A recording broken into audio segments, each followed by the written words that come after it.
ప్రశాంతంగా కొనసాగింది. Neat paper leakage బాధ్యుల్ని sitting జడ్జితో విచారణ జరిపించాలని యువజన విద్యార్థి సంఘాల నాయకులు డిమాండ్ చేశారు. కేంద్ర ప్రభుత్వం ఇప్పటివరకు నీట్ పరీక్ష పత్రం లీకేజ్ బాధ్యుల్ని కఠినంగా శిక్షించకుండా వాళ్లకు వత్తాసు పలికిందని ఆరోపించారు.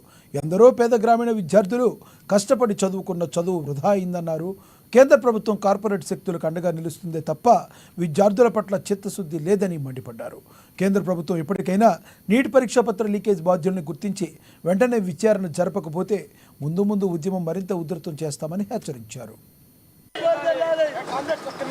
భారతదేశ వ్యాప్తంగా ఇవాళ విద్యార్థి యువజన సంఘాల ఆధ్వర్యంలో బంద్కు పిలుపునివ్వడం జరిగింది. ఈ బంద్ ఇవాళ భారతదేశ వ్యాప్తంగా అట్లాగే తెలంగాణ రాష్ట్రంలో ఖమ్మంలో కూడా ఇవాళ సంపూర్ణమైన బంద్ జరుగుతూ ఉంది. బంద్కు సహకరించినటువంటి యాజమాన్యాలకు, ఉపాధ్యాయ మిత్రులకు, అట్లాగే తల్లిదండ్రులకు, విద్యార్థులందరికీ కూడా ఈ సందర్భంగా విద్యార్థి యువజన, వామపక్ష విద్యార్థి యువజన సంఘాలు, అట్లాగే లౌకిక అభ్యుదయ సంఘాలు, ముఖ్యంగా డివైఎఫ్ఐ జిల్లా కమిటీ నుంచి ధన్యవాదాలు తెలియజేస్తా ఉన్నాం.